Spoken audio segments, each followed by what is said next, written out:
Pronto, então agora estamos gravando. Stop share por um momento, enquanto a gente conversa aqui. Haribo, então sejam todos muito bem-vindos.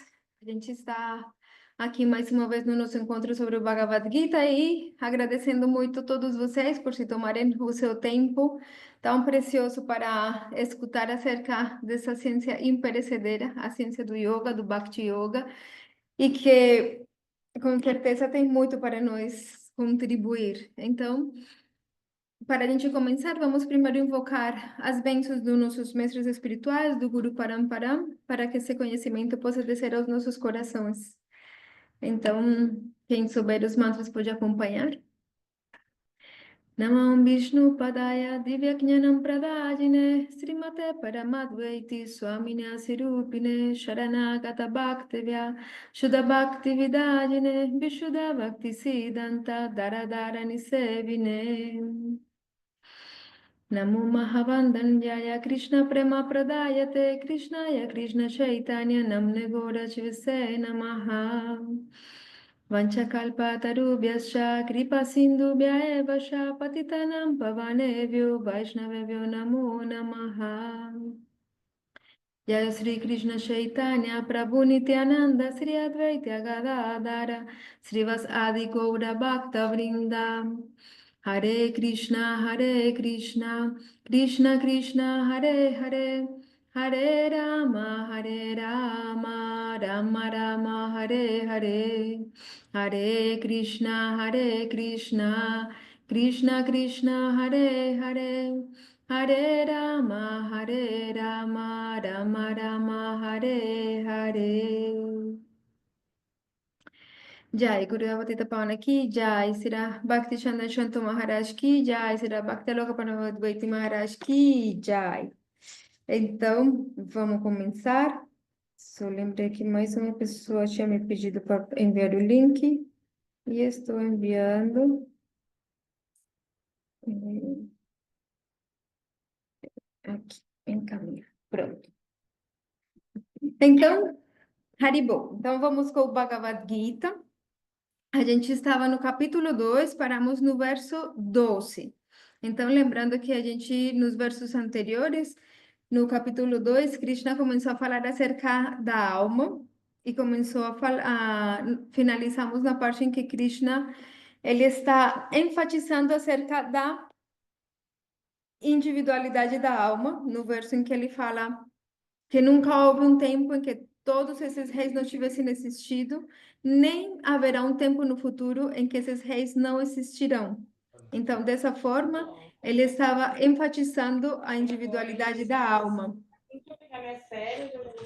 Haribo, Rosini, Haribo, bem-vinda.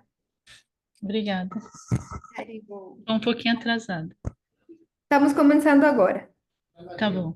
Então, vamos lá. E então, hoje a gente vai começar a partir do verso 13.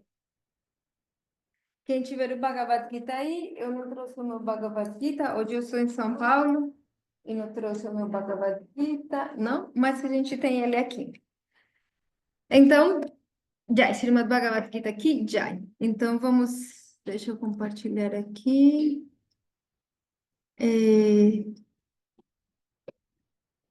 Apresentar, para que dê para ver completo, certo? Então, no verso 13 do Bhagavad Gita, então vamos nos versos anteriores, a gente vimos essa diferença entre corpo e alma, no verso 12, especialmente a gente viu essa parte, a gente falou bastante acerca da diferença entre a alma individual, o que é a alma individual, como uma partícula de consciência diminuta, que é parte da alma suprema, que também é a consciência, é a origem de toda a consciência. Falamos acerca das diferentes tipos de almas, as almas libertas ou liberadas e as almas condicionadas.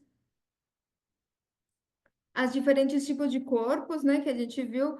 O vídeo do nosso encontro passado eu não subi ainda, mas esta semana eu vou subir para quem quiser acompanhar, que esta parte a gente já viu, quem não tenha estado da vez passada. A gente viu as diferenças entre os corpos sutil e denso, e os níveis diferentes do corpo sutil.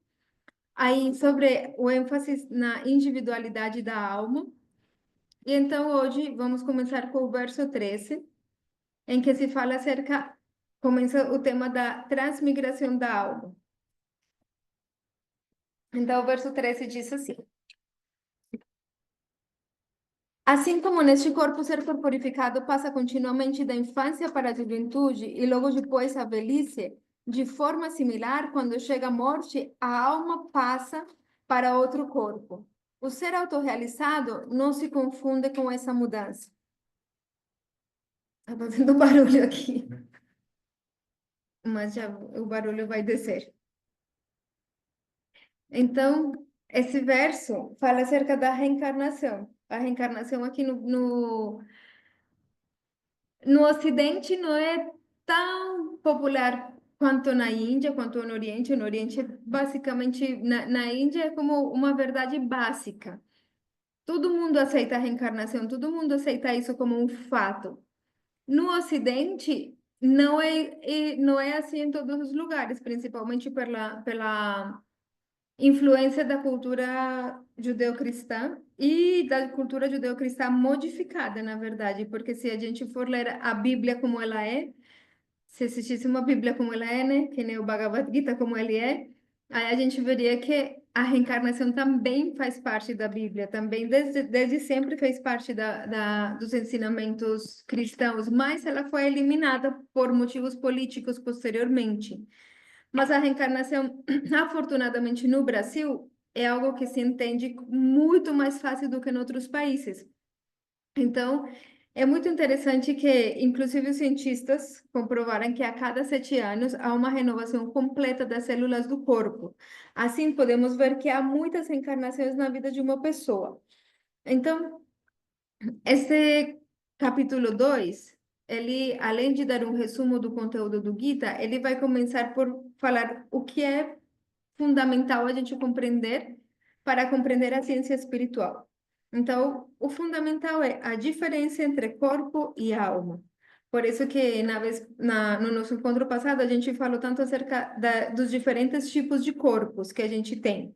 Então, a gente tem o corpo grosseiro, que é esse corpo formado por pele, ossos, carne, sangue, muco, bilis, né? E todas essas coisas desagradáveis que a gente não é. E esse corpo, ele também possui um corpo sutil. Esse corpo sutil, lembrem que está constituído pela mente, a inteligência, o falso ego. E esse corpo sutil também pode ser dissolvido, sem que isso implique que a gente perca a nossa individualidade. Então, tem essa. No verso anterior, a gente esclareceu isso bastante bem. A gente não, Krishna esclareceu bastante bem para a gente, né? Que, apesar de que a gente possa passar de um corpo para outro, inclusive chegar no nível em que se dissolva completamente o corpo material, tanto físico ou grosseiro quanto sutil, mesmo assim a individualidade não vai se perder. E esse foi um dilema que desde a antiguidade muitos sábios têm discutido. Tem a famosa história de Natiquetos, que ele voluntariamente aceitou morrer e ser trazido de volta para a vida, para ele poder confirmar o que acontecia depois da morte. Então, o que acontece depois da morte é um fato, é algo muito importante, pelo qual todo mundo de inteligência deveria se perguntar: o que acontece depois da morte? Para onde que eu vou depois da morte? Depois da morte eu cesso de existir? Então o ponto é que se depois da morte eu cesso de existir, então com certeza ter um corpo físico seria muito melhor do que morrer.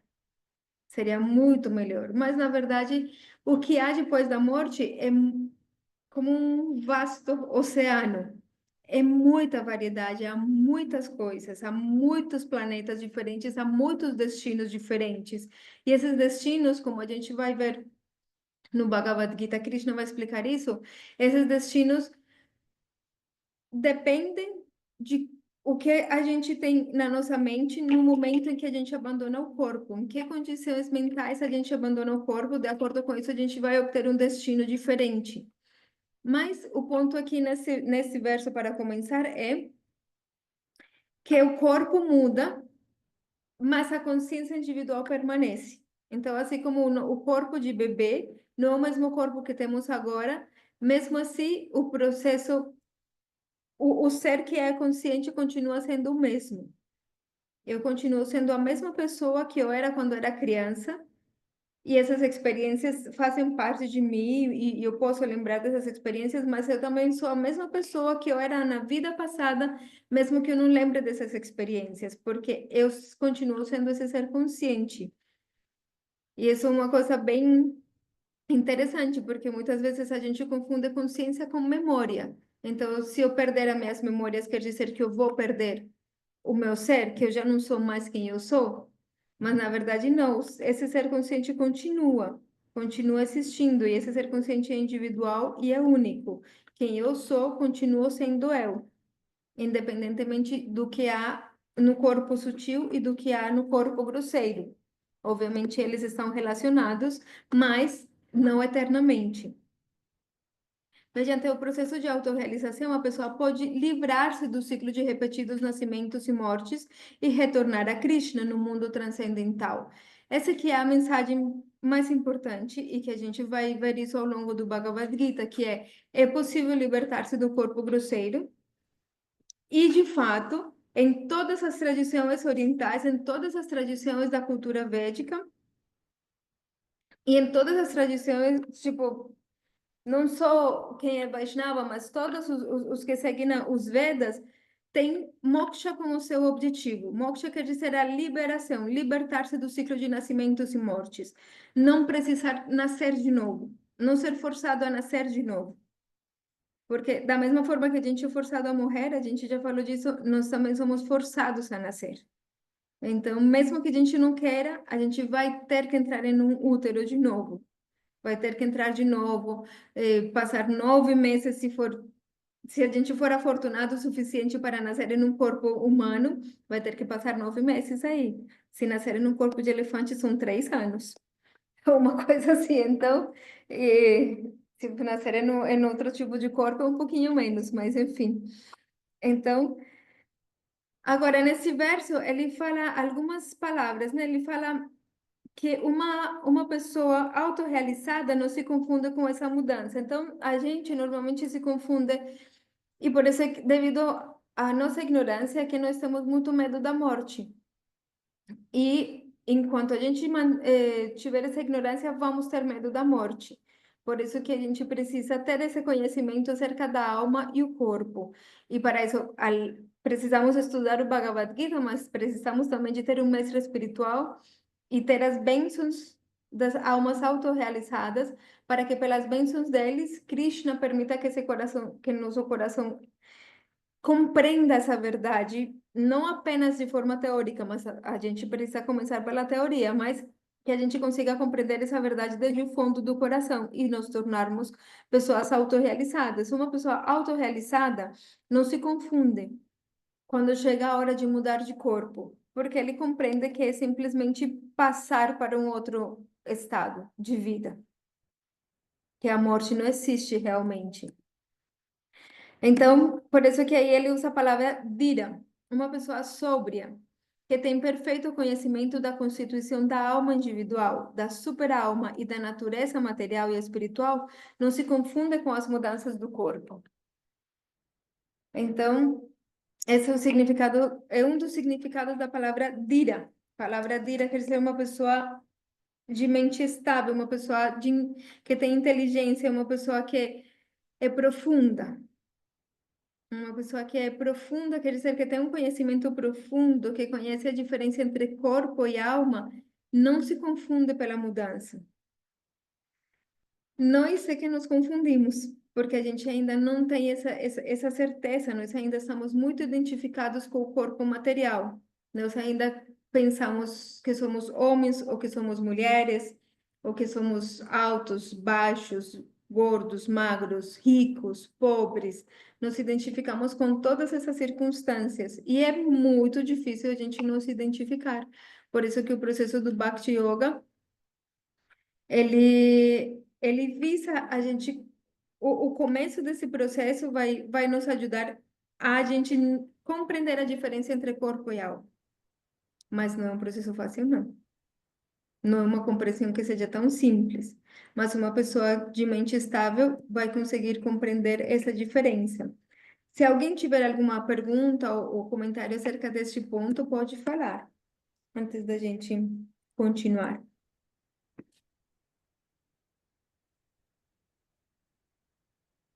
Não, então vamos continuando.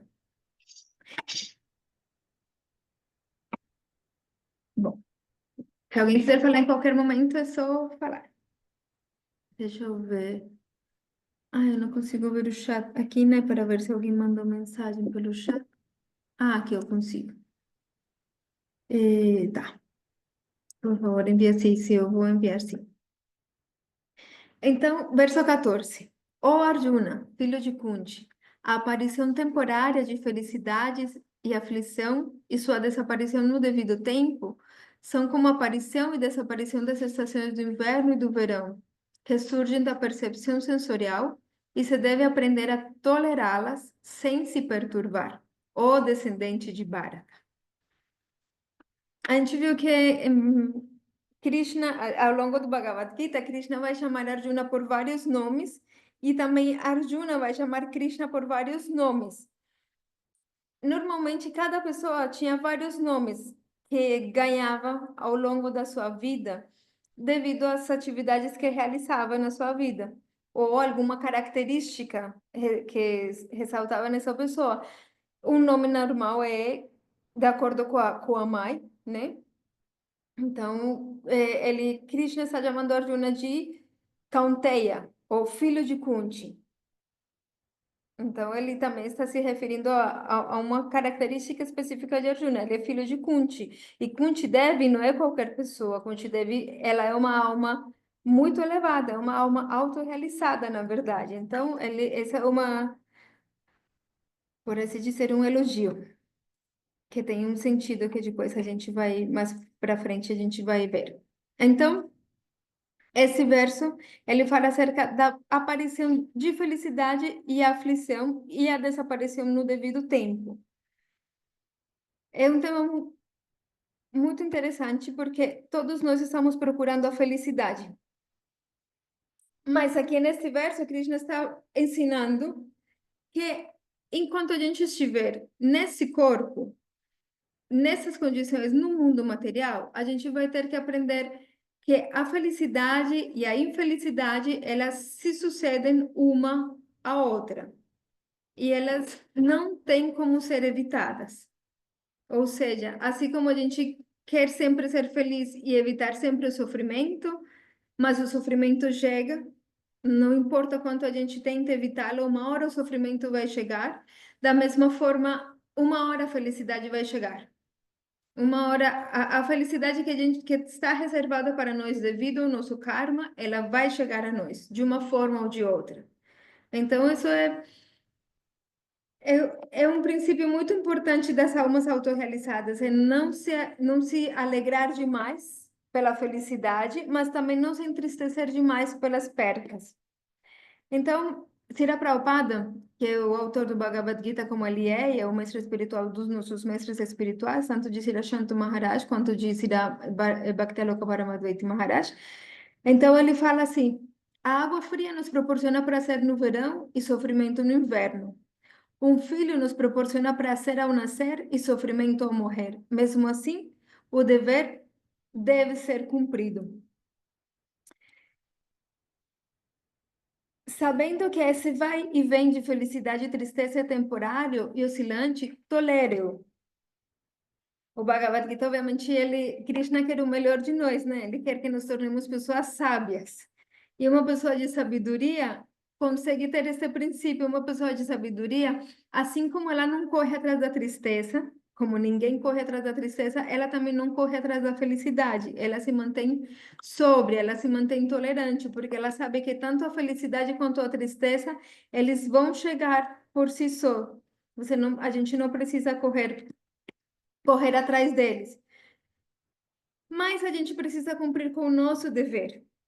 Então, essa é uma mensagem muito importante do Bhagavad Gita para a gente saber como lidar com a nossa existência. É que existem como dois extremos, né? Um extremo é o extremo do desfrute, é que a gente quer só a felicidade e a gente procura e corre atrás desse desfrute do que possa nos fazer felizes, que pode ser estar em um meio ambiente muito legal, muito confortável, poder satisfazer os nossos desejos à vontade. Isso vai nos proporcionar felicidade, mas fugir de tudo que nos cause desagrado.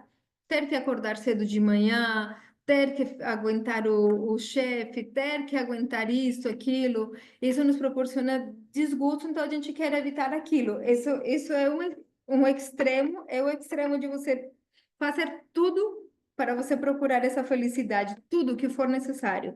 E outro extremo é quando você percebe, não, já que a felicidade não é permanente, já que eu não posso ser feliz permanentemente, e eu não posso evitar o sofrimento completamente, pelo menos eu vou me afastar de ambos, tanto da felicidade quanto do sofrimento, porque dessa forma eu vou sofrer menos.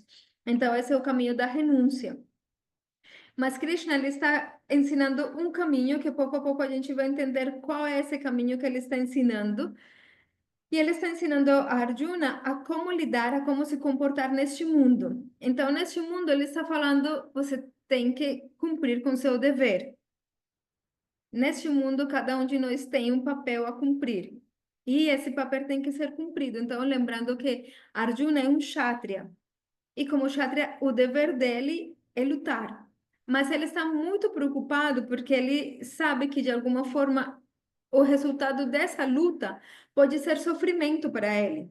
Então, lembrando que ele está se comportando como se ele fosse uma alma comum, como se fosse um de nós, como se fosse uma alma condicionada. E aí, como se fosse uma alma condicionada, ele está se perguntando pela sua própria felicidade. Ele está preocupado com como evitar o sofrimento e como procurar a sua felicidade. Então, Krishna aqui ele está falando que essa não é a forma correta de agir, que esse não é o critério certo. Que o critério certo é que tem que cumprir com o seu dever. O dever que Arjuna tem é de vários tipos, que isso a gente vai ver mais para frente, mas nesse caso, ele tem o dever de cumprir como kshatriya no estabelecimento da justiça. Então, ele, como kshatriya, ele tem que conseguir estabelecer a justiça.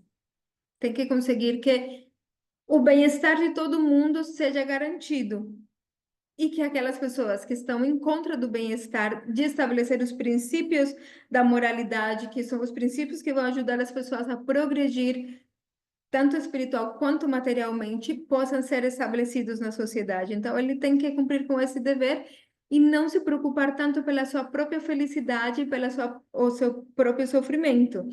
Então, se a gente quiser se tornar um yogi, nós precisamos fazer essa diferenciação entre corpo e alma, que já falei, não é fácil de fazer. E o caminho para isso vai passar por esse ponto, da gente parar de procurar tão assiduamente, tão arduamente o prazer dos nossos sentidos. E detalhe, isso não quer dizer que a gente vai parar de desfrutar, porque o desfrute faz parte. Então, por isso que aqui Krishna ele está falando, o prazer, ele vai chegar. A felicidade, ela vai vir de forma natural. A gente não precisa correr atrás dela porque ela vai vir.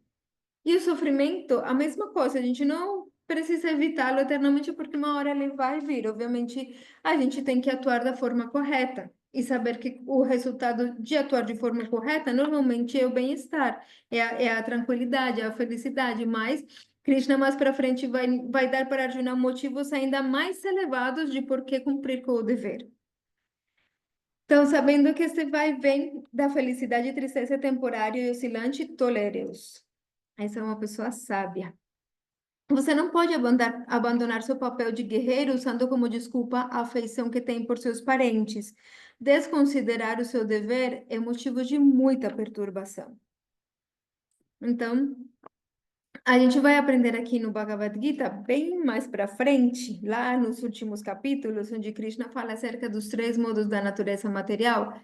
Ele vai falar acerca de como uma pessoa atua em cada um dos modos da natureza material. Então, normalmente, quando a gente está muito mais afetado pelo modo da paixão, nós procuramos o prazer, nós procuramos essa felicidade.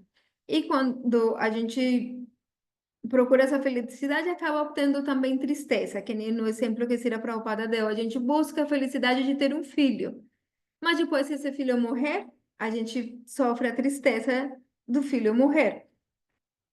Ou busca a felicidade de, sei lá, qualquer coisa, de comer uma coisa muito deliciosa, mas depois vai dar dor de barriga, ou a gente vai ficar doente por isso, por aquilo. Então, em últimas, tudo é um pacote de felicidade e de tristeza. Mas quando alguém está muito na busca dessa felicidade, normalmente está mais influenciado pelo modo da paixão e vai obter também sofrimento disso todo. E quando alguém está influenciado pelo modo da ignorância, vai procurar felicidade em coisas que trazem imediatamente sofrimento, como o consumo de drogas, como comidas que com certeza vão te fazer muito mal. Então, esse é o modo da ignorância. No modo da bondade, é a plataforma que é como a base para a gente poder alcançar um conhecimento transcendental, então a gente precisa se localizar no modo da bondade, e isso implica ter um certo tipo de alimentação, de rotinas, de práticas, certas atividades essas atividades vão nos ajudar a estar no modo da bondade. No modo da bondade, se explica no Bhagavad Gita mais para frente, a pessoa atua por um sentido de dever. Esse sentido de dever está muito além da busca por prazer ou por sofrimento, senão eu atuo assim porque isso é o correto. É isso que deve ser feito. Na minha situação, na minha posição, na minha circunstância, é isso que deve ser feito. Agora, o Srimad Bhagavatam é muito interessante, que é outro livro que, quem sabe, a gente consiga mais para frente estudar. Com Shri Shanta Maharaj, a gente está estudando. E nesse livro, a primeira pergunta é: bom, existem muitos tipos de deveres. Qual de todos esses deveres é o que eu devo cumprir? Então, aí que esse é um tema mais profundo ainda. De todos os deveres que eu tenho, qual é a classificação de prioridades? Mas não é o ponto agora, a gente vai falar disso mais para frente. Então, o maior prazer está na consciência de Deus. Essa é a conclusão das almas autorrealizadas, né? A Mayra escreveu isso aqui no chat. Essa é precisamente a conclusão das almas que chegaram no nível mais elevado de autorrealização. É que é como tem uma história, né, de uma vez que o senhor Indra, ele não me lembro por quê, mas ele acabou sendo amaldiçoado a nascer como um porco. E aí, como porco, ele se casou, teve a sua esposa porquinha e adorava comer excremento e ficar todo sujo e não sei o quê. E, e assim, e aí, quando chegou, acabou a hora da sua maldição, falaram, os semideuses foram lá buscar ele e falaram: Ô Indra, você tem que voltar. Você tem que voltar para os prazeres celestiais. E ele falou: Não, mas como que eu vou voltar? Olha minha porquinha linda. Olha que esposa linda que eu tenho. E os semideuses falaram: Mas você tem uma esposa muito mais bela nos planetas celestiais. Não, mas olha que comida deliciosa que eu estou comendo. E eles falaram, mas você está comendo excremento. Isso é nojento, é horrível. A comida nos planetas celestiais é muito melhor, é muito mais deliciosa, é muito mais suculenta. Ele falava, não, não tem nada igual ao excremento. Então, mais ou menos essa é a nossa posição, né? A nossa posição é que a gente está feliz com o que nós estamos desfrutando aqui. E a gente acha que é o máximo e que ainda vai melhorar. Ainda é muito bom, mas ainda vai melhorar mais um pouco. E a gente não está conseguindo enxergar o que os grandes sábios enxergam. Então, os grandes pessoas santas, autorrealizadas, elas compreendem que, como disse a Mayra, né, que ela falou que são palavras de Yogananda, não há um prazer maior do que a consciência de Deus. Então, não há um prazer maior do que a consciência de quem eu sou, compreender a alma e a relação entre a alma e a alma suprema. Esse é o maior prazer. Mas, também, como diz a Mayra, a gente ainda está longe de chegar nesse nível, mas essa é a nossa meta, é que a gente possa saborear realmente o que é o ser.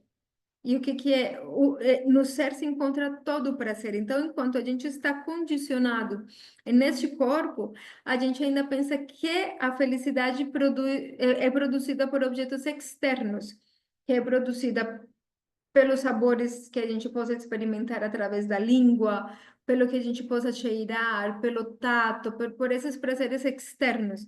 E a gente não compreendeu ainda que o prazer vem de dentro. E que esses objetos externos, eles não têm nada a ver com o nosso prazer. Aparentemente, só eles estão relacionados. Mas o verdadeiro prazer vem da consciência.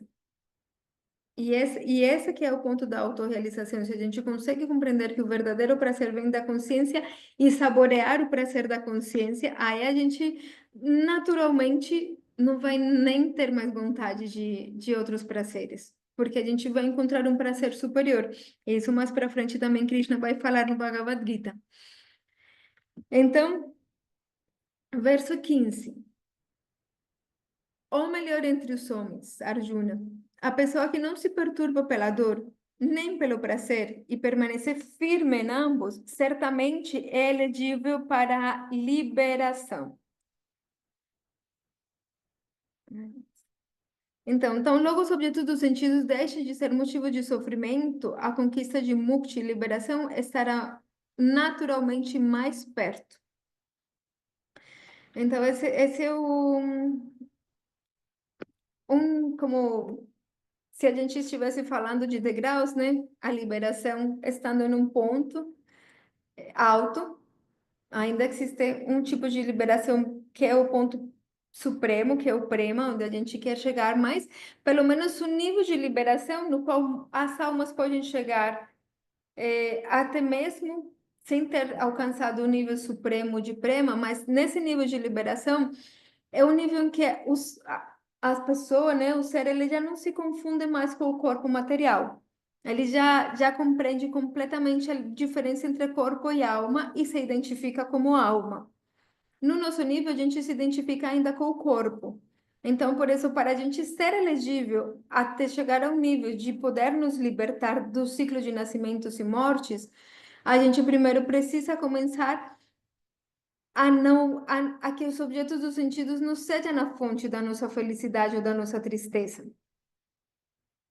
Então, esse é o nível dos yogis. O nível dos yogis, eles já não é mais afetado pelos objetos dos sentidos.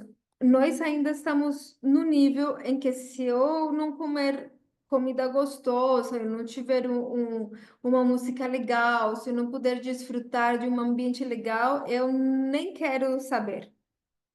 Então, se eu até mesmo a prática espiritual, muitas vezes, se a prática espiritual não me trazer prazer para os sentidos, eu também não quero praticar.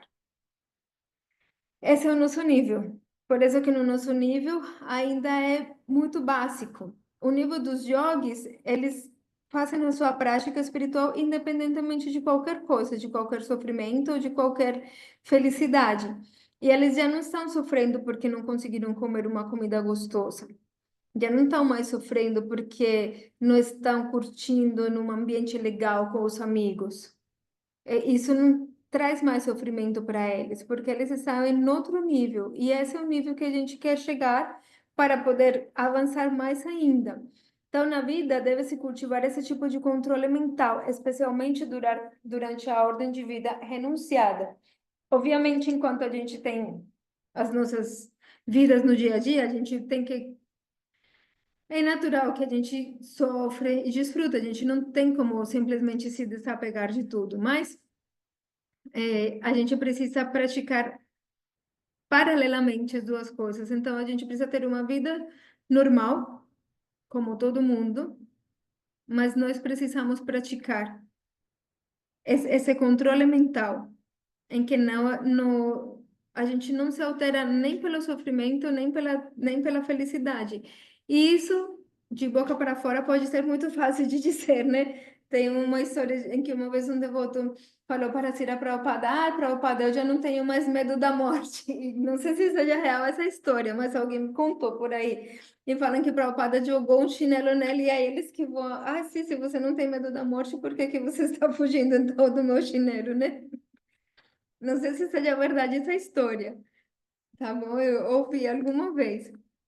Mas, enfim, o ponto é que a gente tem muitos falsos yogis que se gabam falando que já transcenderam na felicidade e a tristeza, mas não é real.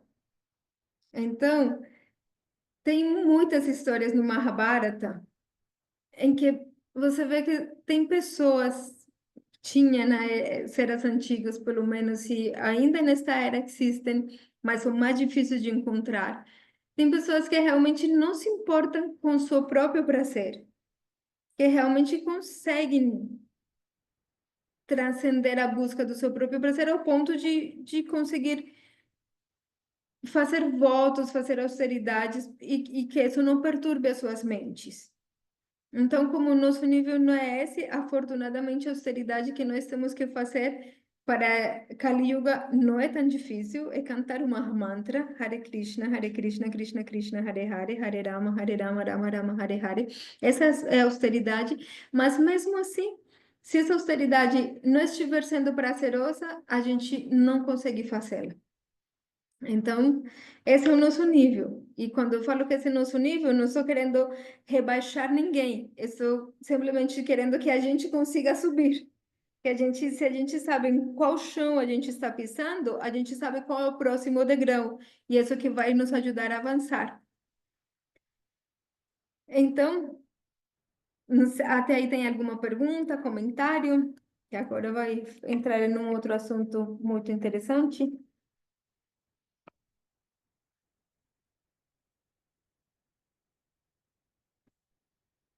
Tem perguntas em comentários, então vamos lá. Continuando aqui. Tá certo, sem perguntas. Então, capítulo 2, verso 16 do Bhagavad Gita diz: aqueles que são videntes da verdade concluíram que não há duração do inexistente, nem cessação do existente. Os videntes concluíram isso mediante o estudo da natureza de ambos. Parece um verso difícil, mas é um verso que tem vários pontos muito importantes. E que não é simplesmente um joguinho de palavras, dá a impressão de que estivesse sendo um joguinho de palavras, existente, inexistente, não sei o que mais. Não, não é um joguinho de palavras. Krishna não faz joguinhos de palavras. Ele pode até fazer, mas ele está falando a verdade, mesmo que pareça um joguinho de palavras. Então, vamos ver aqui. Esse verso fala acerca da natureza da realidade. E os cientistas desde sempre, né, os filósofos desde a antiguidade estão se perguntando qual é a natureza da realidade. Como é o que que é real? Né? A famosa pergunta, eu sou real, eu não sou real? Se uma árvore cai e faz um barulho, mas ninguém escuta, esse barulho foi real, não foi real? Então, o que que é a realidade? Os meus sonhos são reais ou não são reais? O que que é real? O que que é temporário, né? Então, a conclusão dos cientistas modernos é que o mundo externo é real e o mundo interno é imaginário. Essa é a conclusão dos cientistas modernos. Mas a conclusão do Bhagavad Gita vai em outro sentido. Então, ele fala os videntes, os conhecedores da verdade. Então, descreveram o que é temporário, ou que é inexistente. Então, eles falam, o temporário, aquilo que é temporário não existe verdadeiramente, é ilusório em certo sentido. E o eterno é aquilo que existe verdadeiramente, sempre existe e nunca deixa de existir. O espírito é eterno e a matéria é temporária. Então, voltando aqui no verso, então os videntes da verdade, eles concluíram que aquilo que é inexistente é aquilo que não tem duração, que não é permanente. Então, aquilo que não é permanente, em certa forma, pode-se dizer que é ilusório. Então, em certa forma, até um certo nível, a gente pode dizer que este mundo material, ele é ilusório. Mas no sentido dele ser temporário. Não no sentido de que ele não exista, então a gente, tudo isso é uma farsa. Não, isso existe, esse corpo material existe, mas ele é temporário. Então, pelo fato dele ser temporário, também pode-se dizer até certo ponto que ele não é real, que ele é ilusório, que ele é uma ilusão, ele é como um sonho que a gente está vivendo agora. Então, nós somos a consciência e essa consciência está vivendo uma experiência, mas essa experiência não é uma experiência permanente, é uma experiência como se a gente estivesse vivendo um sono. Então, quando a gente está dormindo, a gente pode estar tendo uma experiência em que estamos sendo devorados por um tigre, né?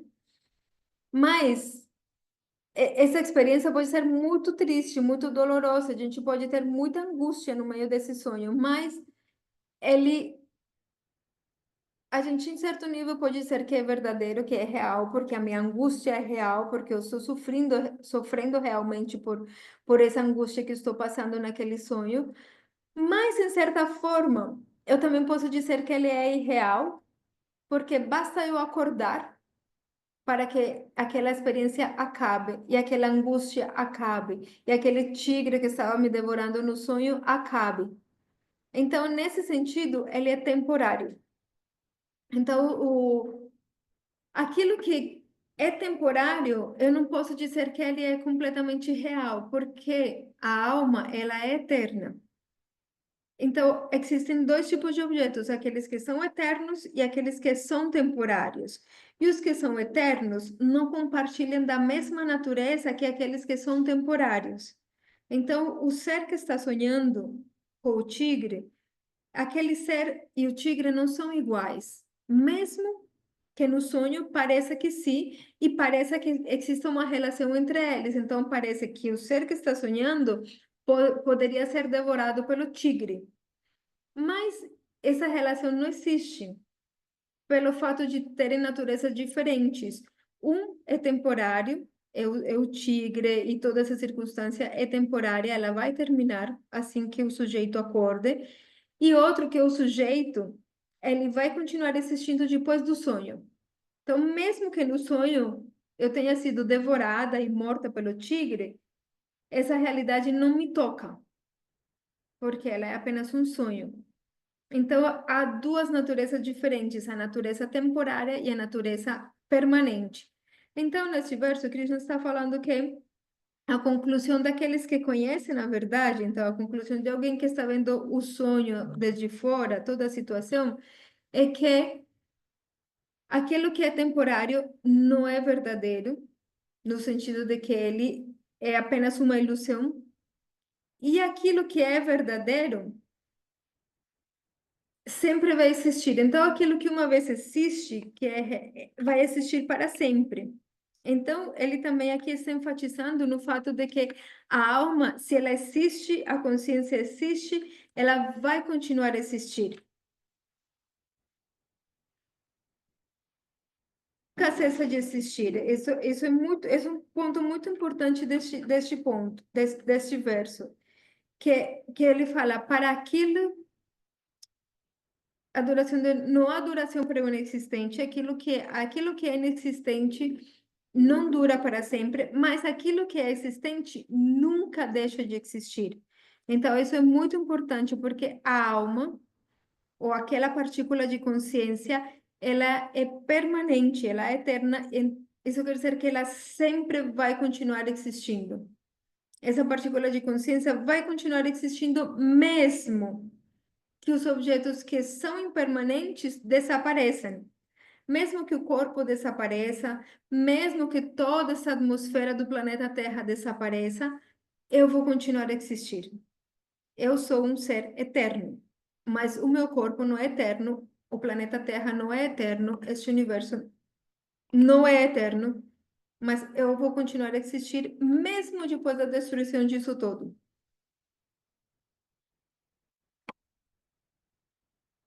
O espírito é eterno e a matéria é temporária. Então, a alma não tem vínculo real com os corpos denso e sutil, nem com características do corpo. Então, neste verso, Krishna está se aprofundando nesse tema da diferença entre corpo e alma. Então, nessa diferença entre corpo e alma, ele está explicando: a alma é permanente, ela é real, ela existe eternamente e ela nunca deixa de existir. O corpo grosseiro e o corpo sutil, eles são permanentes? Não, eles são temporários. Portanto, eles são como o tigre do meu sonho, que não tem um vínculo real com o sujeito que está sonhando. Apesar que no meio do sonho pareça tão real. Da mesma forma, apesar que no meio desse ambiente em que nós estamos agora pareça tão real a nossa conexão com o corpo, pareça que eu sou o corpo, que para mim seja tão difícil de diferenciar o eu do corpo, ou da mente, ou das minhas características mentais, que para mim seja tão difícil de diferenciar, porque eu estou no meio dessa ilusão, eu estou no meio desse sonho. Mas eles não têm vínculo real. A alma não tem vínculo real com este corpo. Tem um comentário aqui da Mayra, mas ao mesmo tempo, o mundo material é uma criação divina, então tudo é espiritual. Exatamente. Só que esse já é um outro nível de compreensão. Então, existe é como a compreensão negativa, a compreensão no ponto zero e a compreensão positiva. Então, a gente está na compreensão negativa, eu sou identificada com este corpo material e com as minhas circunstâncias materiais. A gente precisa sair dessa compreensão negativa para a gente chegar ao ponto zero. O ponto zero é compreender que eu não sou esse corpo material e que essa criação material é temporária e ela não tem nada a ver comigo. Mas, além disso, tem o lado positivo. E o ponto positivo é a transcendência. Então, o Bhagavad Gita, ela primeiro vai nos colocar nesse ponto zero, que a gente se torne dhiras, que nós nos tornemos pessoas de sabedoria, que consigamos compreender a diferença entre corpo e alma, e daí a gente vai poder compreender o Bhakti. E não só compreender, senão cultivar o Bhakti, que é quando a gente compreende a relação que tudo tem com o Ser Supremo. Que é quando a gente consegue entender que este mundo material tem um propósito divino também. Que ela não é simplesmente uma ilusão na qual nós estamos presos, sino que ela também tem um propósito divino. Então, por isso é que esse mundo material é muito valioso. E aqui, como diz Sri Shantu Maharaj no seu livro Jiva Tantra, que eu recomendo vocês lerem, quem não leu ainda pode pedir uma cópia que a gente envia. E nesse livro, Sri Shantu Maharaj, ele explica algo muito interessante. Ele fala como neste mundo, Krishna também manifesta algo que não manifesta em outros lugares, que é a misericórdia. Então, essa relação também da alma buscando. E essa sede também que a gente sente é algo transcendental. Então, a gente pode sentir essa sede porque nós percebemos neste mundo material nada tem a ver comigo e nada me prende realmente. E o único que me prende é aquilo que é eterno. E, como disse aquele verso que a gente viu na aula passada, do Kathopanishad, há um eterno entre todos os eternos. E esse eterno entre todos os eternos é a fonte.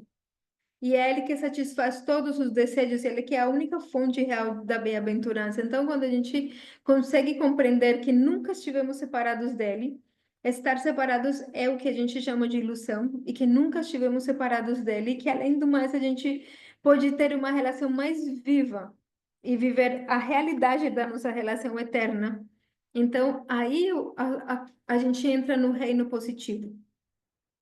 Aí a gente começa a compreender o propósito da criação e começa a compreender a realidade. Mas, como eu falei, eu acho que essa é a meta. Mas a gente ainda está tentando sair do ponto negativo. Ainda estamos tentando compreender o que não é real, o que não é o eu. A diferença entre o eu e o não eu, para a gente poder se situar no eu. E quando a gente esteja localizado no eu, então compreender a grandeza do mundo do eu, do mundo da consciência, e compreender como essa grandeza do mundo da consciência é muito, infinitamente maior e mais prazerosa do que aquilo que nós estamos tão apegados agora, que é o mundo das sombras, né? Da matéria. Mas efetivamente, sim, como a Mayra disse, é uma criação divina e tudo é espiritual. É uma transformação da energia espiritual, com certeza, mas a gente precisa compreender o que é o quê, para poder chegarmos nesse nível mais avançado de compreensão, porque se a gente pula as etapas e chega num nível de compreensão mais avançado sem a gente ter compreendido o anterior, vai acabar se tornando. Obviamente que Krishna pode nos dar esses insights, né? Como essa coisa nossa, há uma coisa muito maior, mas também, se eu ainda sou apegado ao corpo, eu não consigo entrar nessa outra parte positiva. Então, por isso que a gente precisa de fazer todo esse caminho, né? E quando a gente chegar lá, não vamos ter mais nenhuma dúvida do anterior, né? Como quando a gente aprender, sei lá, aprender algoritmos ou algoritmo, como chama, tipo álgebra, ou aprender matemática muito mais complexa, você já não tem nenhuma dúvida de que 1 mais 1 é 2. Você já não precisa pegar a tabela lá para verificar se 2 vezes 2 é 4 ou não, porque isso já é muito fácil. Então, quando já a gente chega no nível superior, o restante vai já se dar por compreendido, né? Mas agora a gente precisa avançar. Mas é isso mesmo. Esses celos são apenas fruto da imaginação, em decorrência da ignorância, a avidya. Exatamente. O mundo material, a gente está simplesmente vinculado a eles e a compreender ele como um mundo material permanente, que não é permanente e tudo mais, ou achar que ele seja permanente, enquanto nós não somos, como diz a ciência moderna, devido à ignorância, devido a não compreender a realidade espiritual. A lamentação não tem existência real e nada tem a ver com a alma, que é Sat Chit Ananda. Certo?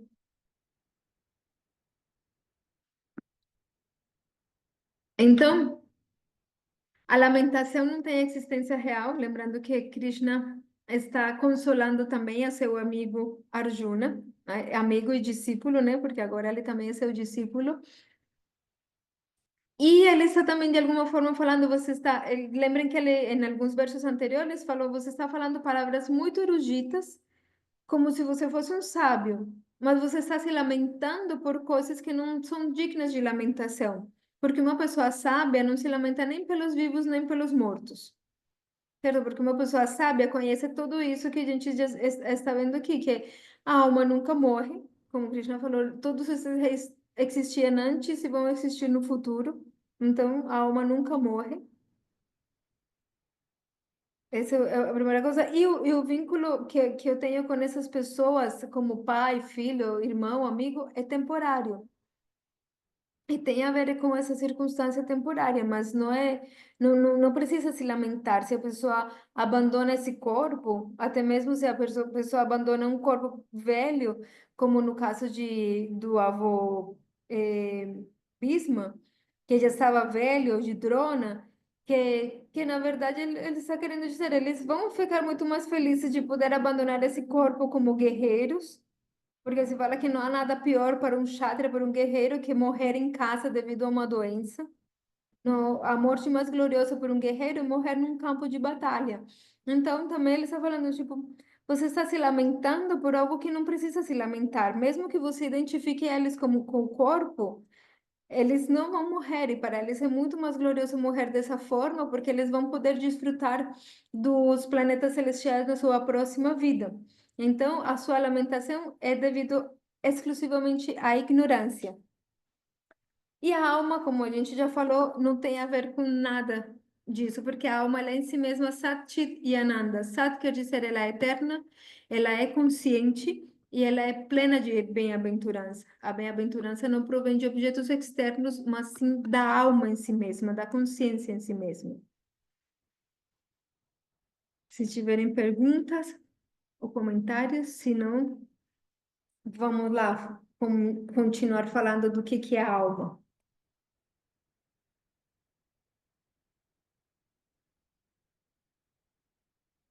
Certo? Então, continuamos. Então, verso 17. Saiba que aquilo que penetra o corpo é indestrutível. Ninguém pode destruir a alma imperecível. Então, versos anteriores, ele falou o que é permanente é real e o que não é real não permanece. Mas a continuação, Krishna fala, a alma permanece. Então, no verso anterior, Krishna falou, aquilo que não permanece não é real. E aquilo que é real vai permanecer para sempre. Sempre vai existir, nunca vai deixar de existir. E para nos confirmar que o que ele está falando é que a alma, ela é na categoria, está categorizada como um objeto permanente. Ela é eterna. Então ele fala, aquilo que penetra o corpo é indestrutível. O corpo é perecível. Isso é uma verdade que todo mundo sabe. Todo mundo sabe que a morte acaba com o corpo, que depois que a pessoa morre, o corpo é comido por vermes ou é cremado e vira cinzas. Então, o corpo é destrutível. Mas o corpo é penetrado por uma partícula que é indestrutível. E é o que nós podemos chamar de alma. Lembrem que em sânscrito a gente usa a palavra jiva, entidade viva. Então, a entidade viva penetra o corpo, mas ela é indestrutível. Então, como a gente falou antes, a alma é a consciência. Esse verso está dizendo que a alma é a consciência que penetra todo o corpo. Essa função não é cumprida pelas células materiais. Por isso, quando morre o corpo, a alma não morre com ele. O corpo inteiro é penetrado pela alma, que é indestrutível e sutil ao extremo. Então,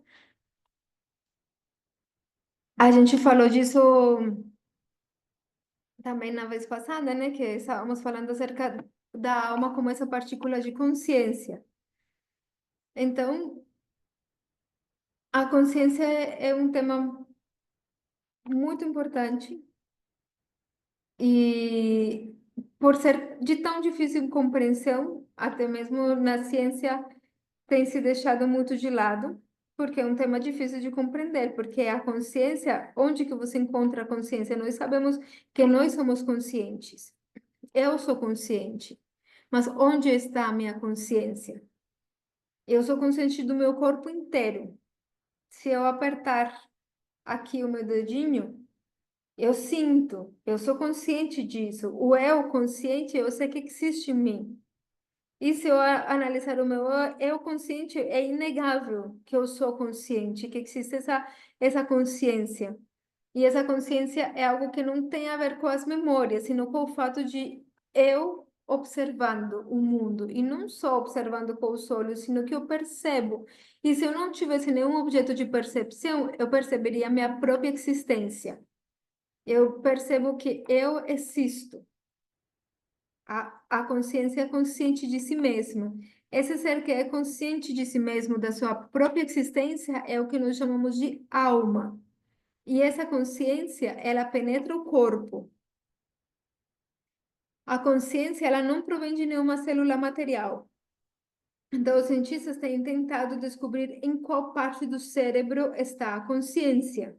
Então, tem pessoas que falam que está naquela que se chama a matéria cinza, ou que está aqui, ou que está lá, mas não conseguiram encontrar agora nenhum lugar onde está a consciência. Qual que é esse ponto onde está a consciência? Então, é o grande enigma para a ciência, o tema da consciência. O que que é a consciência? Então, muitos cientistas falam que a consciência é o produto de impulsos elétricos e químicos, mas não conseguem descrever exatamente como é possível que a partir de impulsos elétricos, químicos, eu consiga ser consciente de mim mesmo, da minha própria existência e muito além do corpo, porque até mesmo tem experiência de pessoas que passam por experiências próximas à morte, que elas morrem temporariamente enquanto estão numa sala de cirurgia, por exemplo, ou passam por experiências. Eu assisti uma vez um vídeo de uma mulher que se afogou e ela morreu, mas ela voltou e ela narra a sua experiência.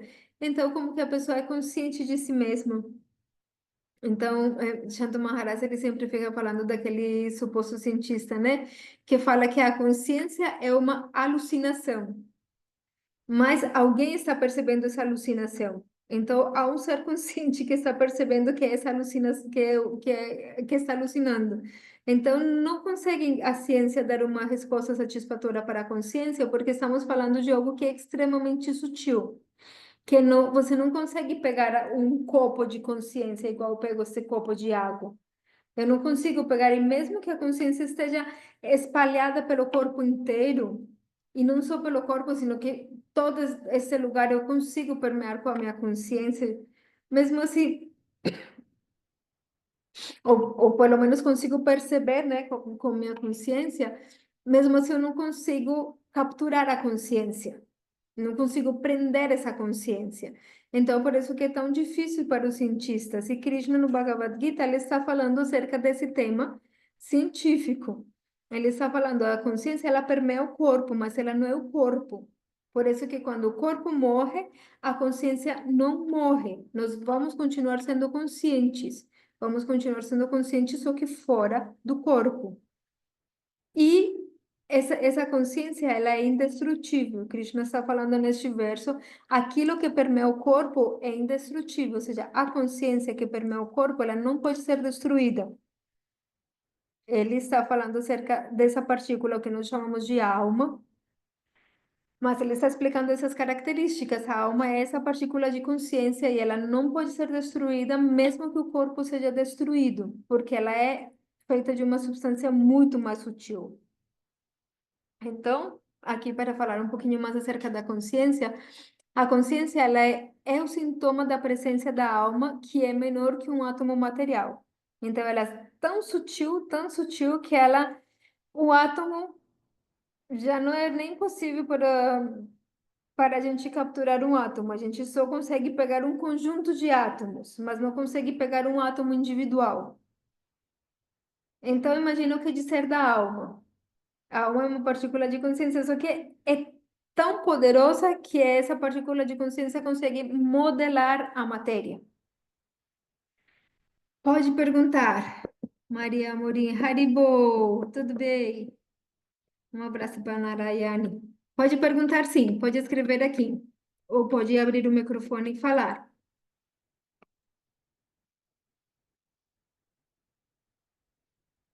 O que acontece no caso da pessoa que enlouquece ou perde a consciência? Que está...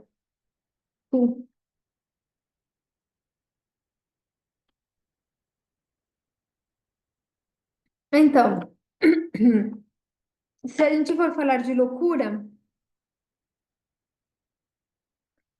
existem, tipo, a loucura a gente pode entender de várias formas, né? Se a gente for falar de loucura desde uma perspectiva mais védica, ou inclusive desde o Ayurveda, desde a ciência médica, né?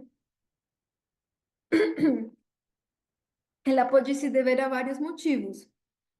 O motivo é o excesso de ar dentro do corpo. Então, esse tipo de loucura se refere a um estado mental em que a pessoa está muito influenciada por certo tipo de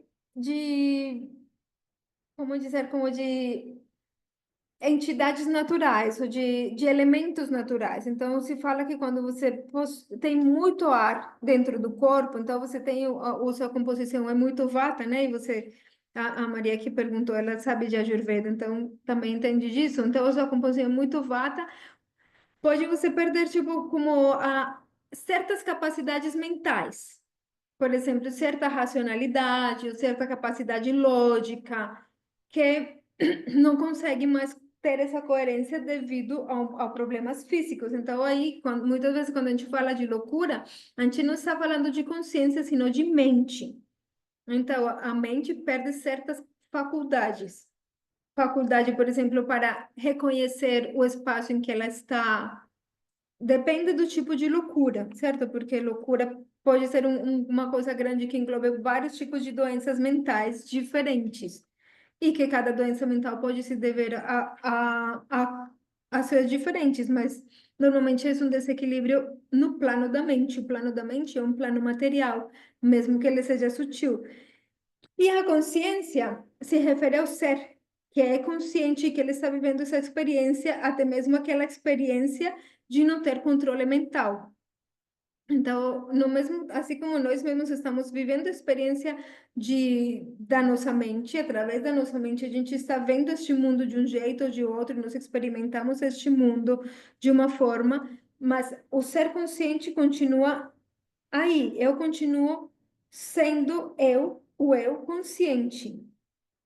Mas o eu consciente experimenta essa mente descontrolada. E essa mente descontrolada não é o eu. Essa mente descontrolada é o corpo sutil. Mas o corpo sutil é assim, ela não tem uma relação direta com a alma, ou seja, o ser consciente não enlouquece, mas esse ser consciente está, por assim dizer, preso daquele corpo com uma característica mental descontrolada. Então, são duas coisas diferentes. Quando a gente fala do ser consciente, é o eu que percebe o mundo. E a mente, ela pode ter, ela é um corpo sutil que nós temos, que nós estamos vestindo esse corpo sutil, por assim dizer, e ela pode ter muitas características e pode ter muitas doenças. Entre isso, as doenças mentais, como a loucura, a depressão, etc, etc. Isso fica claro? Ahorita. Fala. Y la misma cosa como una pessoa que está nas drogas, é somente, mas não está separado, não é algo que é separado. Hum. É, a mesma coisa, tipo, é em todos os aspectos. A alma, o ser consciente continua sendo o eu consciente. Mas esse eu consciente está, por assim dizer, está num corpo, preso nesse corpo, tanto físico, grosseiro, quanto sutil. E esse corpo grosseiro e sutil tem certas tendências.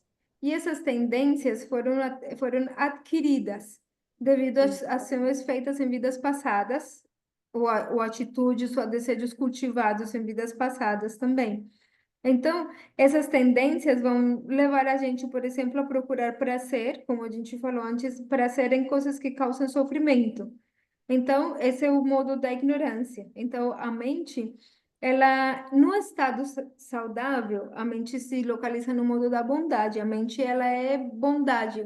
A palavra bondade, que no caso seria sattva, ela também às vezes se usa para se referir à mente. Esse é o seu estado saudável, o seu estado certo. Mas no estado doentio, ela está influenciada por tamas, que é a ignorância, e por rajas, que é a paixão. E quando ela está adoecida, por assim dizer, nessas características, ela procura prazer em objetos materiais. Então, assim como o nível é a gente procurar prazer em ter dinheiro, Outro nível é procurar prazer em consumir cocaína. Então, são dois, é uma busca por um prazer material devido à consciência ou estar, tipo, coberta por essa falsa identificação com o corpo. Então, o ser consciente em si, ele não é afetado. A pessoa continua sendo. Se você fechar os olhos e esquecer de tudo, absolutamente de tudo, de eu sou isso, eu sou aquilo, você continua sendo consciente da sua própria existência. Esse ser consciente continua sendo inalterado. Mas esse ser consciente está vivendo uma experiência nesse tipo de corpo. Esse tipo de corpo, físico e mental, eles têm uma tendência. A tendência a consumir drogas, a procurar um prazer muito baseado no corpo devido à ignorância. Ou seja, a ignorância de se identificar com o corpo. Uhum. Fala, pode falar. Mas não é assim que o alma dessa pessoa já está ruim, não é? Porque, como você falou, está coberta, está coberta, mas a alma não está. Não, Ainda exatamente. sim, ainda essa pessoa faz algumas coisas ruins, não é, sua alma não está ruim. Exatamente, não existe, não existe isso como que não existe uma alma ruim. Todas as almas, o ser consciente é sempre uma partícula da suprema personalidade de Deus, uma partícula que tem a sua própria individualidade, sua própria é diferenciada, mas ao mesmo tempo é unida. Por isso que essa filosofia é a Shinta Abeda Abeda, ou seja, é a diferenciação e a unidade simultâneas. E nada que está vinculado dessa forma com a fonte suprema é ruim. Então, a alma, ela nunca é ruim. Mais para frente no Bhagavad Gita, Krishna vai explicar como um sábio, ele consegue perceber em todo mundo. Ele não diferencia entre uma pessoa boa e uma pessoa má, porque ele consegue ver a alma. E o ser consciente, ele é sempre bom, ele é sempre perfeito. Só que ele está envolvido em uma ilusão. E nessa ilusão ele acha que é o corpo material, e ele acha que precisa encontrar prazer no corpo material, e quando a busca desse prazer se torna tão obsessiva, ela está disposta a causar sofrimento a outros seres para seu próprio prazer, e aí ela começa a fazer atividades pecaminosas, causar sofrimento a outros para seu próprio prazer, e cada vez se afunda mais, se afunda mais. Mas isso não quer dizer que a alma se contamine. A alma nada tem a ver com isso. Mas ela está vivendo essa experiência devido à ignorância, devido à falsa identificação com o corpo material. Então, por isso, o primeiro passo é: eu não sou este corpo. Então, qual é o sentido de que eu procure com tanta intensidade o prazer deste corpo, sendo que é algo temporário e que vai acabar e que depois eu vou morrer e vou simplesmente ter que pagar as consequências de todas as atividades pecaminosas que eu realizei para obter prazer, né? Então, por que que é tão importante a busca do prazer? Por que que é tão importante para mim comer uma comida gostosa? Mesmo que tenha carne, porque eu gosto. Sendo que isso, devido a essa busca por prazer, eu incorri em tantas atividades pecaminosas que na minha próxima vida eu vou ter que ser como forçado a pagar. Então, uma pessoa de inteligência começa a pensar, não faz sentido. Para que eu tenho que procurar tanto o prazer do corpo? Se eu não sou este corpo?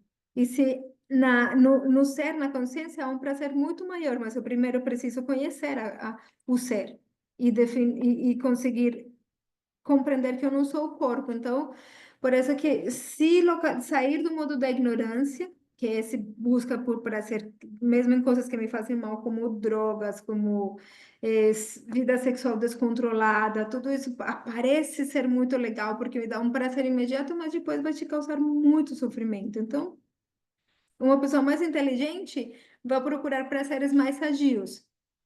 Mas uma pessoa mais inteligente ainda vai falar: para que tanto faz? O prazer vai vir sozinho, o sofrimento vai vir sozinho. Eu preciso compreender quem eu sou realmente e que não é esse corpo. E a ideia é que todo mundo um dia vai chegar lá. Só que se a gente não correr, a gente pode demorar muitos e muitos bilhões de anos ainda. E talvez quando a gente chegar lá, a gente vai falar: nossa, ufa, foi um pesadelo, só isso. Com coisas lindas, coisas ruins, mas foi só um sonho, né? Que bom que já acordei. Mas é bom acordar logo, né? Porque senão depois do sonho do tigre, vem o sonho do leopardo, depois vai vir o sonho que eu estou caindo de um prédio, depois... Nossa, já chega de sonho, né? Vamos viver o que é a realidade e a bem-aventurança que eu realmente sou. Mas a alma, ela não se toca pelas doenças da mente, não. Ela é sempre pura e é sempre perfeita. Então, o Robinson está perguntando como utilizar essa nossa consciência da melhor maneira para absorver a grandeza da consciência de Krishna através da meditação diária. Como utilizar essa nossa consciência da melhor maneira para absorver a grandeza da consciência de Krishna através da meditação diária. O, o avatar para esta era, né, o Senhor Chaitanya Mahaprabhu, ele recomenda que a meditação diária que a gente faça seja cantar os santos nomes, né, que é o Mahamantra Hare Krishna. Então, se você puder todo dia dedicar um tempo do seu dia para cantar o Mahamantra, isso vai ser muito bom. 20 minutos, simplesmente escutando o Hare Krishna, Krishna Krishna, Hare Hare, Hare Rama, Rama Rama, Hare Hare. O Mahamantra, ele tem um poder muito especial. E é que ele não é um som que seja um som deste planeta, ele é uma vibração específica. Obviamente, o nosso corpo, a gente não despreza o nosso corpo, porque o nosso corpo ele é uma ferramenta. É como se fosse uma flauta. Então, ele é um instrumento musical. Um instrumento musical, ele precisa ser afinado. Quando você toca um instrumento musical e ele está desafinado, ele produz um certo barulho, que é, se você não tem mais nada, fazer o quê? Vamos cantar uma musiquinha. Mas para alguém que tem um bom ouvido, fala, nossa, eu prefiro o silêncio do que um instrumento desafinado. Mas o processo da Bhakti Yoga precisamente vai nos ajudar a afinar esse instrumento. Então, o nosso corpo, ele tem um grande valor. Então, nós não somos o corpo, mas enquanto nós estamos neste corpo, nosso corpo pode ser utilizado para alcançar o propósito supremo. Então, o corpo tem um grande valor. Isso não quer dizer que nós sejamos o corpo, sino que ele é um instrumento através do qual nós podemos alcançar as regiões mais elevadas. Mesmo que quando a gente alcançar essas regiões, a gente não precisa mais desse corpo, porque a gente já vai entrar nessa melodia. Então, a gente precisa afinar este corpo. Enquanto ele não estiver afinado, a gente vai cantar o Mahamantra e não vamos perceber essa bem-aventurança transcendental que se encontra nessa vibração transcendental. Mas, conforme a gente vai cantando, esse mesmo Mahamantra vai fazer um efeito em nós. E esse efeito vai ser purificador ou, continuando com a analogia, ele vai ser afinador. Ele vai nos afinar. Então, vai afinar. E para a gente se afinar bem, a gente precisa também seguir o processo. Então, o processo começa por a gente seguir 4 princípios regulativos. Evitar o consumo de carne, evitar o consumo de substâncias, drogas ou qualquer substância que altere a nossa consciência, evitar a vida sexual desregulada e evitar os jogos de azar. Esses são 4 princípios que vão ajudar a afinar este instrumento, a manter a limpeza física desse instrumento. É como se você tem um violão, por exemplo, e você quer cuidar ele muito bem, vende um óleo de limão, que é caríssimo, mas que você deixa a madeira muito boa. Você deixa ela no ponto para ele afinar muito bem. Então, da mesma forma, se a gente tem esse corpo e a gente quiser afinar ele bem para a transcendência, então vem de um. Ai, meu Deus, esse é a Narayani, eu vou desmaiar. Haribô, Narayani, que alegria te ver. Tá aparecendo por aqui uma pequena pulguinha, que é a Narayani. Ai, Haribô. Coração. Haribo. Então, vamos lá. A gente empreende os 4 princípios, a gente vai conseguir, digamos que, afinar esse corpo, é igual que colocar óleo de limão na madeira do violão. Então, a gente vai conseguir que esse corpo ele esteja em um equilíbrio tal que ele consiga se conectar mais com a transcendência. E a gente começando por aí vem o próximo passo, que é também a gente se afinar com quem é Krishna, né? Então, vamos cantar o Mahamantra, ouvir sobre Krishna também vai ajudar a gente a afinar a nossa consciência. E se a gente começar por aí, então a gente vai realmente utilizar este corpo da melhor forma para a gente poder se conectar com a consciência de Krishna. Quer dizer, com Krishna mesmo, né? Com esse ser Krishna que é consciente com a vontade dele, com o que ele deseja e com a minha conexão com ele. E a minha conexão com ele, a gente vai descobrir que essa é a nossa maior bem-aventurança, que não existe nada que possa ser oferecido neste mundo material que possa nos satisfazer tanto quanto a conexão com o Ser Supremo. Então, o melhor que a gente pode fazer é seguir o processo do Bhakti Yoga, cantar o Mahamantra, sob a guia de um mestre espiritual, seguindo os 4 princípios que a gente promete sempre no momento da iniciação e seguindo o processo de serviço devocional, servir o mestre espiritual, servir o propósito da missão da propagação dos santos nomes e cantar o Mahamantra todos os dias. Essa é a melhor meditação que vai nos ajudar a gente a afinar realmente esse instrumento, que é o nosso corpo, e a nossa mente, que ela faz parte do corpo também, a purificar a nossa mente para que finalmente a gente consiga se conectar com a consciência, ou seja, com o ser que está por trás, a luz que está iluminando através da mente, que é como esse vidro, como um espelho, e se esse espelho está purificado, então a consciência vai poder brilhar através desse espelho.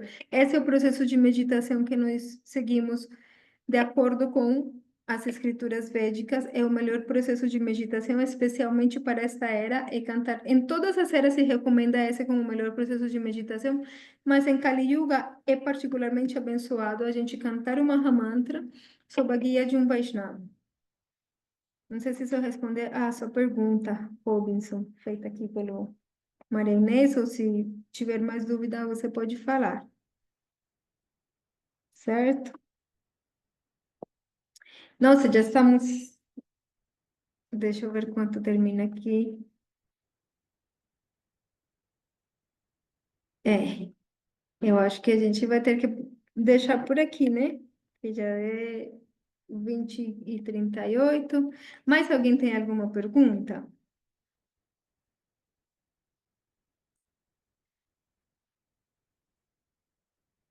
Bom, Robinson, assim que você puder me falar se isso responde ou se não você me esclarece mais a pergunta para a gente responder. Só vou finalizar este slide e aí a gente vai finalizando, tá bom?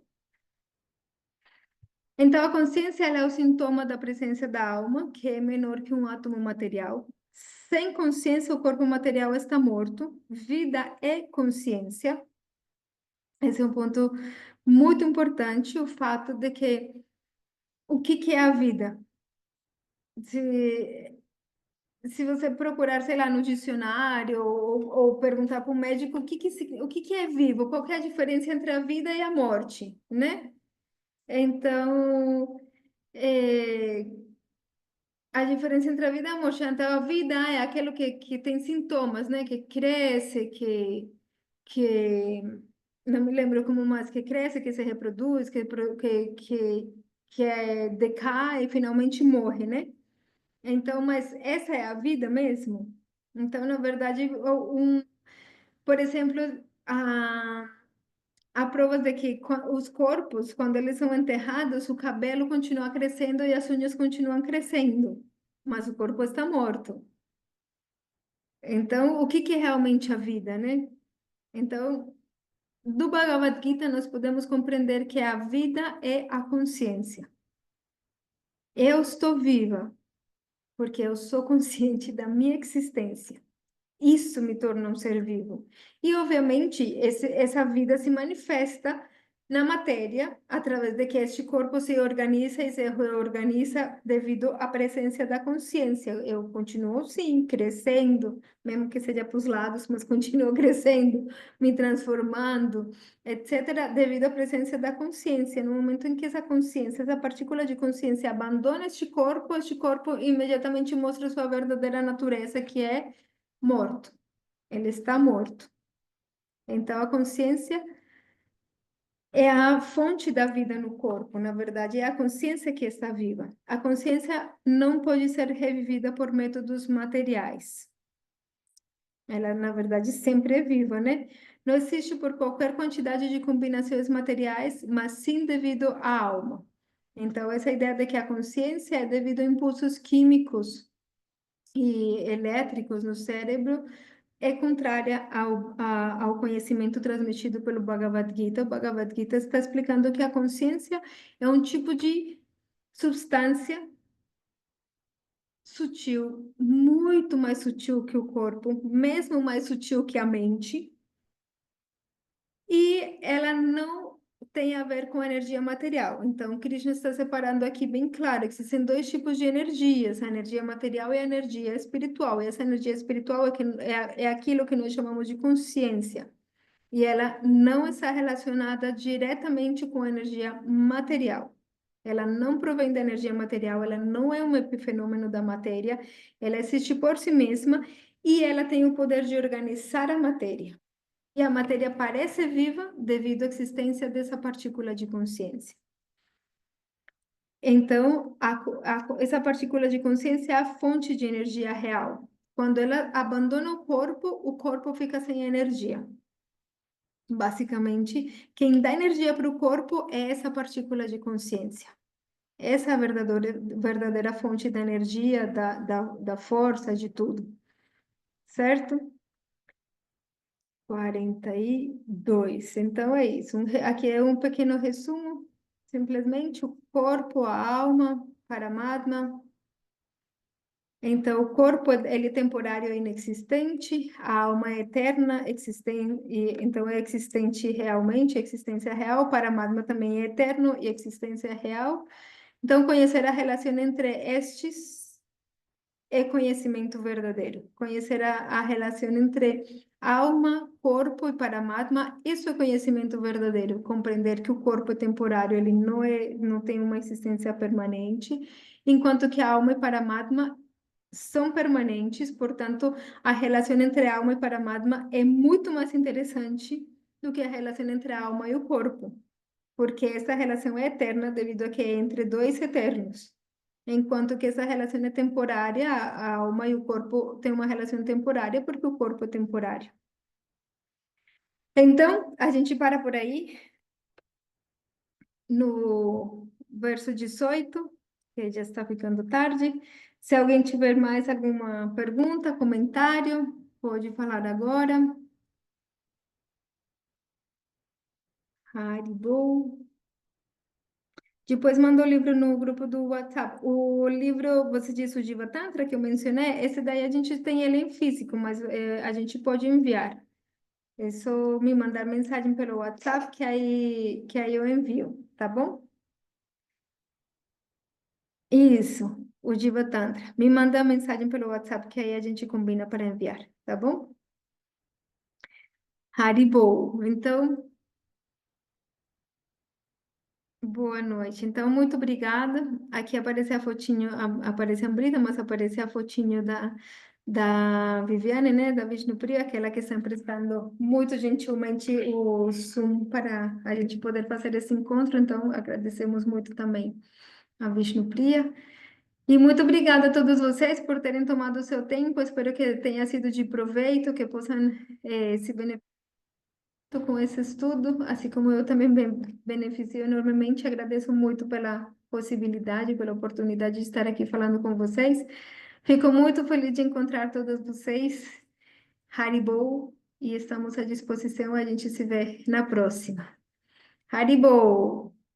Muito obrigada. Haribo. Já, irade. Haribo. Agora, como que eu fecho aqui? Stop recording. Should you want to stop recording to the cloud? If yes, you will receive an email notification when the cloud recording is ready.